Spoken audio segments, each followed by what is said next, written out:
Hello, everyone, and thank you so much for allowing me to be a part of the WFSA Annual Summit today.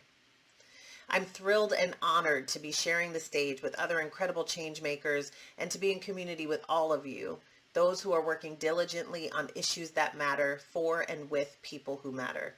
And I especially want to thank the Women's Foundation for the state of Arizona and their fearless leader, Dr. Amalia Luzardo, for inviting me to be a part of today's conversation. In preparing my remarks for today, I thought a lot about where I should start, because the topic of the intersectionality between race and gender and poverty is massive and nuanced, and because the past 2+ years have been a painful reminder of the injustices and significant disparities that plague us. These disparities are not new. They didn't begin with COVID-19 or George Floyd or Breonna Taylor. They have always been there, just beneath the soil. But these events have intensified the inequities and made them harder to ignore and harder to overlook. For the people who have been most impacted, those who are always most impacted, Black and brown women and mothers, the recent days are much harder and full of much less light. And the darker the days are for them, the darker the days are for all of us. There is, of course, a path forward. Last year, I heard someone describe the role that each of us play in that path forward as being navigators of hope. So I think the place to start today is unpacking exactly what our call to action is as navigators of hope. There are many ways to interpret those words, many ways to define that title, but the questions remain the same. What must we do each and every day for people who are pushed to the fringes, who have been marginalized? What is essential to their economic mobility? And I came across these words from Nelson Mandela, former president of South Africa, that I believe provide our call to action and our guiding star. He said, "Overcoming poverty is not a gesture of charity. It is the protection of a fundamental human right, the right to dignity and to a decent life." As navigators of hope, we are not saviors. We are not benefactors. We are defenders and protectors of a fundamental human right, the right to dignity and a decent life that every human being, regardless of the color of their skin, their socioeconomic standing, their background, deserves. Today, 80% of single-parent families are headed by single mothers, and nearly a third live in poverty. Only half were employed full-time in 2021, and a quarter were jobless the entire year. Among those who were laid off or looking for work, less than a quarter received unemployment benefits. If a single mother is able to work, her earning power still lags significantly compared with men's, about 82 cents to $1 for the same job, leaving a wage gap of 18 cents on the dollar. The wage disparities are even greater for women of color.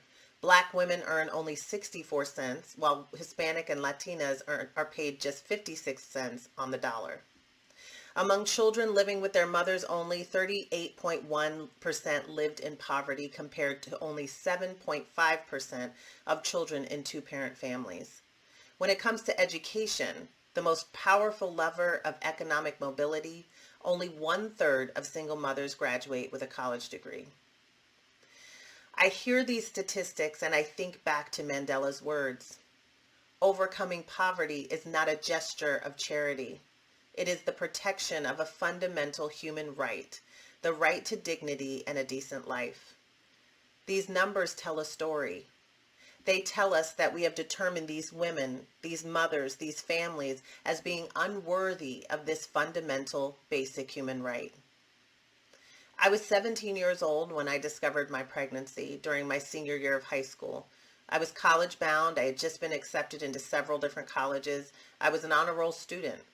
I took AP classes. I was involved in a ton of extracurricular activities. I wrote for the school newspaper and the regional newspaper, the Virginian Pilot. My dream was to one day become a Pulitzer Prize winning journalist. I didn't fit the stereotype of teen mother. And yet, the moment I discovered I was pregnant, none of those accomplishments mattered. Everything changed.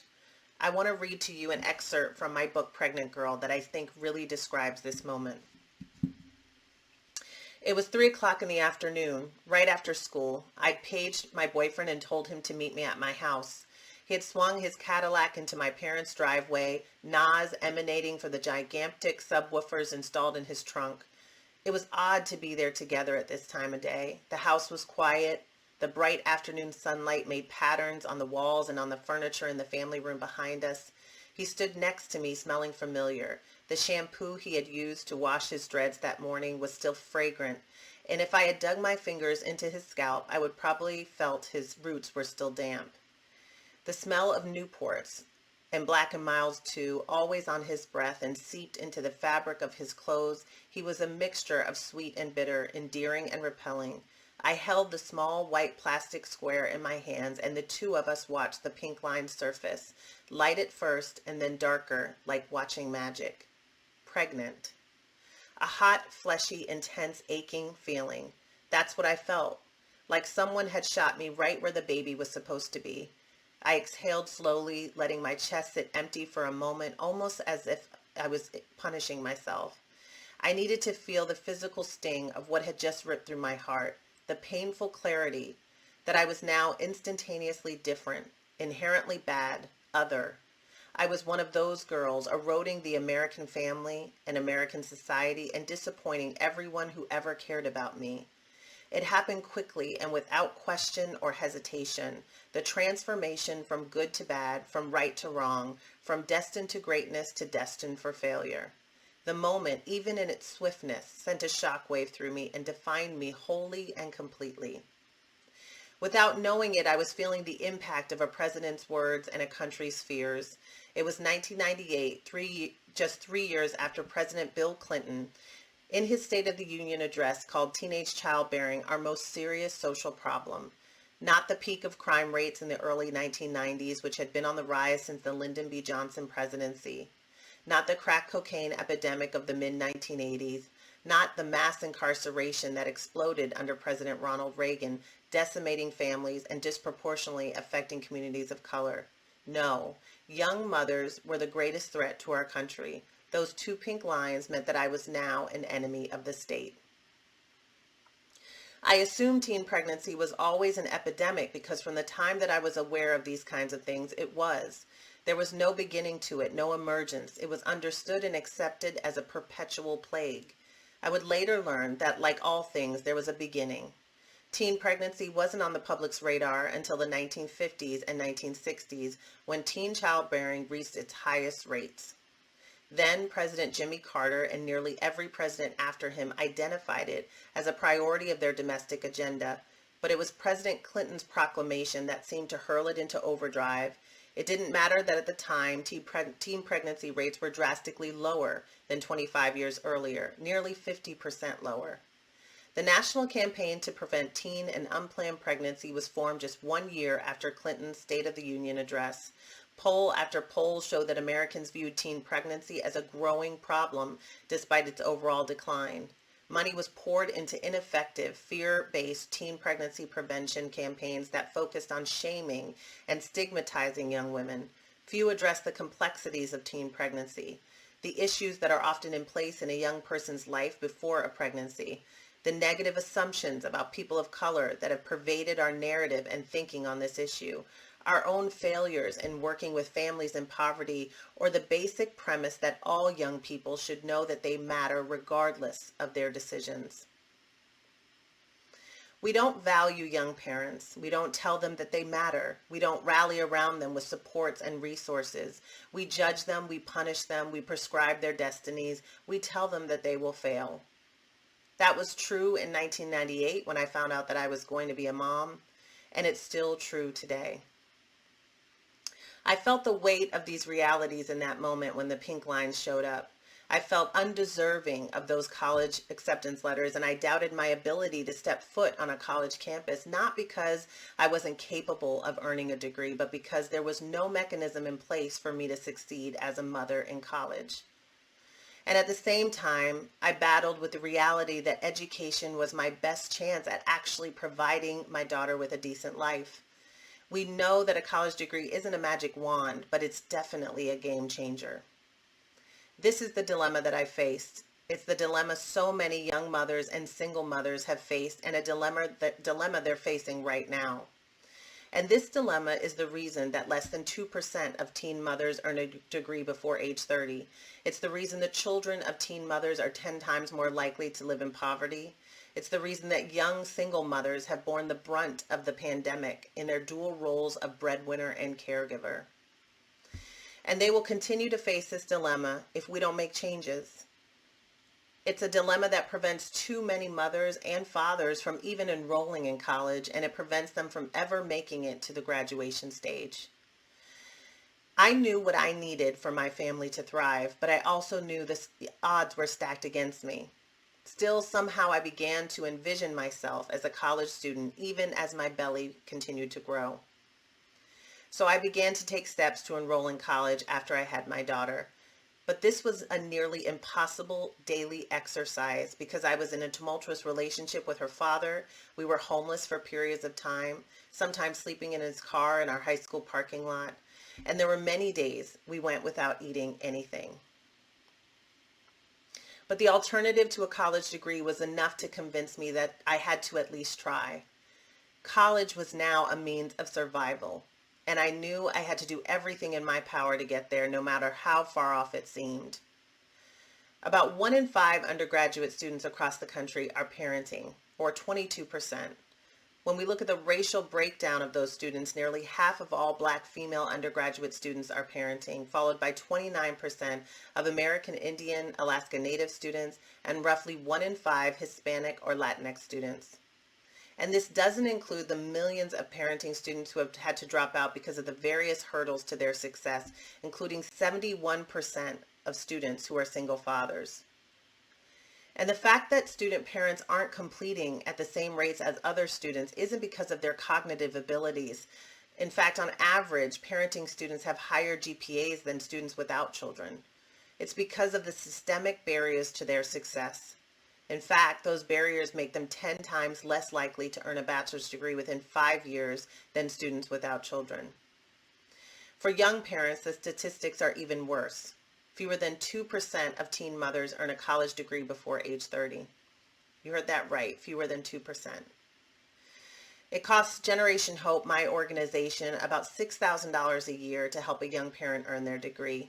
And research shows that when they graduate, they can earn $1 million more over the course of their lifetime with a 4-year degree compared to their peers with only a high school diploma. $1 million more. In my book, Pregnant Girl, I say William & Mary's lush green campus was only an hour away, but it felt completely out of reach, on another planet even. I would need a high-powered rocket ship or a miracle to get there. The reality is that there are no rocket ships. Less than 50% of mothers who are young even graduate from high school, and if they do, the vast majority of them will not earn a college degree. And even if they do earn a degree, they'll face discriminatory employment practices in the workforce that will make it that much more difficult for them to provide for their families. If they do step foot on a college campus as parents, they'll have 50% less time than their peers to devote to coursework.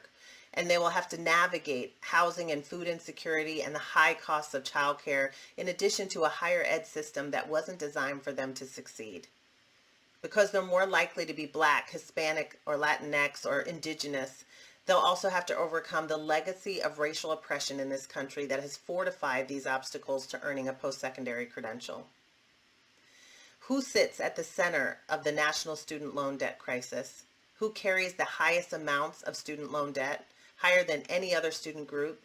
Black student parents. The road to economic mobility is a hard one for parents. Each day I was so close to the cliff. I remember commuting 150 miles to drop my daughter off at daycare and get to class, praying I'd have enough gas and that the car wouldn't break down on the way. I remember nights with no heat when I'd have to bundle my daughter and I up in blankets to stay warm. I remember not being able to afford books for class because I needed to buy diapers. All of this while studying and writing papers and trying to get to class each day at one of the oldest and most prestigious schools in the country. In Pregnant Girl, I describe this invisible existence this way. No one at William & Mary knew that any of these things were happening in my life. Few people even knew that I was a mother. My advisor was an art professor whose office was located in the art complex on the opposite side of campus from where most of my classes were held. During our first meeting at the start of my first semester, I found him sketching in his classroom, annoyed by having to be pulled away from his work for our appointment. The one thing that sparked his interest was me mentioning that my sister happened to be his student during her days as an art and economics major at William & Mary. Our conversation revealed how little he knew about the English department, which wasn't helpful because I wanted to be an English major, and how little he cared about anything outside of his discipline. A couple days before our second meeting, he canceled due to an emergency and never responded to any of my requests to reschedule. In 2003, the year I will graduate from college, U.S. universities will average one advisor for every 282 students. 15 years later, when I'm working with young parents in college and when my own daughter is a college student herself, the ratio will be one advisor for every 375 students. The ratio at community colleges will be even worse. Typically one advisor for every 1,000 students, and in some financially strapped institutions, it will be as high as 1 to 1,700.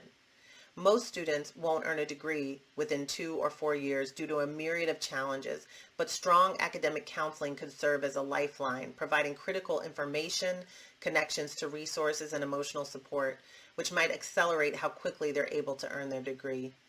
My program at Generation Hope will compensate for this deficiency, serving as academic advisors and life coaches to hundreds of teen parents working toward their degrees, but there will be too many students who will fall through the cracks without this type of support. More than half of students who are parenting, students like me, leave college without ever earning their degree. I was making the dean's list at William & Mary, raising a daughter, student teaching at a local high school to earn my teaching certificate, and working on an honors thesis, yet I wasn't sure if I could actually graduate because so many things were working against me. I was 8 months pregnant, hungry, and living day to day in a Motel 6 when I found out that I had been accepted into William & Mary. I started as a freshman when my daughter was a little under 3 months old, and I graduated with high honors 4 years later with her walking across the graduation stage with me. I was a rare member of the 2% of teen mothers who earn a degree before age 30. This experience led me to start Generation Hope in 2010 because I wasn't satisfied with how rare my success was. Thankfully, I came into my job as the CEO of a nonprofit organization that is committed to economic mobility for young families and for parenting college students, knowing firsthand what it felt like to be treated like I was unworthy of a college degree and of the basic and fundamental human right to a decent life. It may sound strange to be thankful for having to constantly prove my worthiness, but I'm thankful because those experiences have shaped me as a leader and influence every decision that I make. There is no better way to give you a sense of our work at Generation Hope and the importance of the work that the Women's Foundation for the State of Arizona is doing for mothers than to show you. So take a look.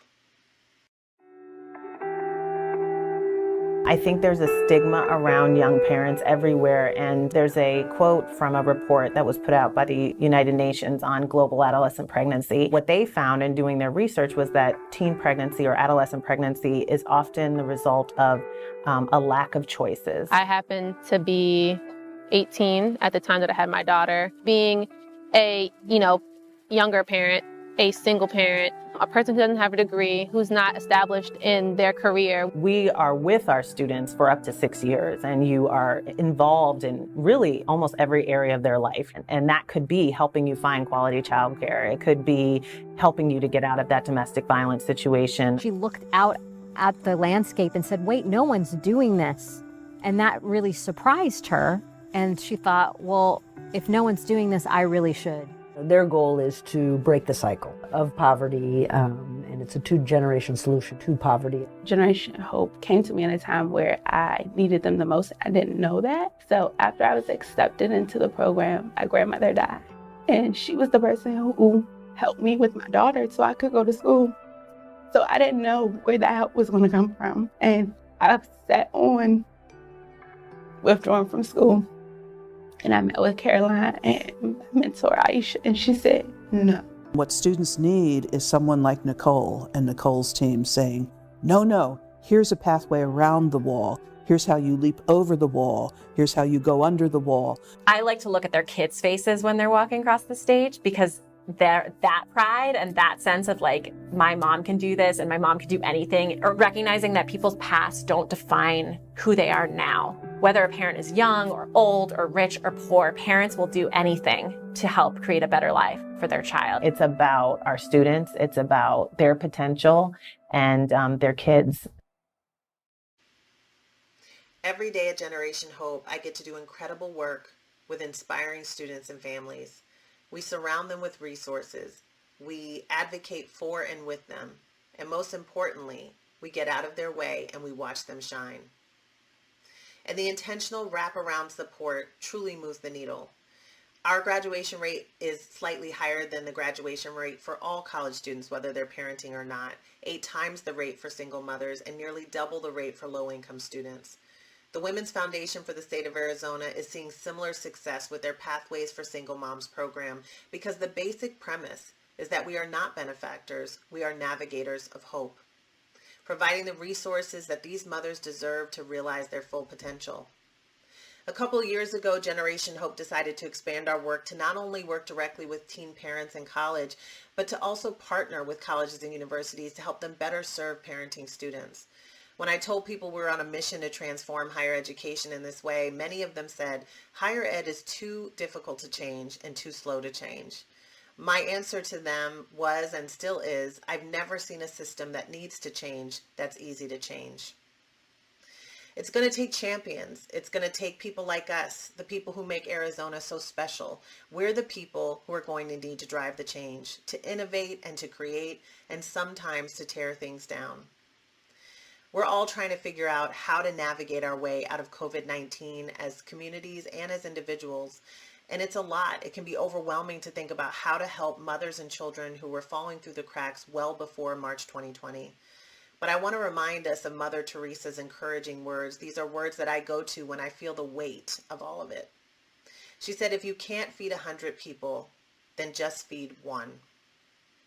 We are here to improve the lives of others, and our ability in this moment to do the hard things for the people who have for too long been allowed to fall through the cracks determines whether or not we will leave this world better than we found it. I love the work of the Women's Foundation for the State of Arizona because they're giving us a path forward in the midst of significant need. Each of us can make an impact on mothers across the state of Arizona. Collectively, we can dramatically improve the lives of so many.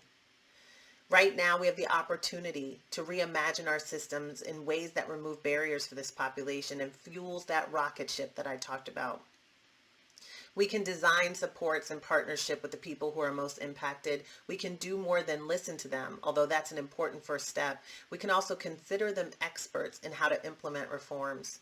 They can and should be power brokers with us around the table.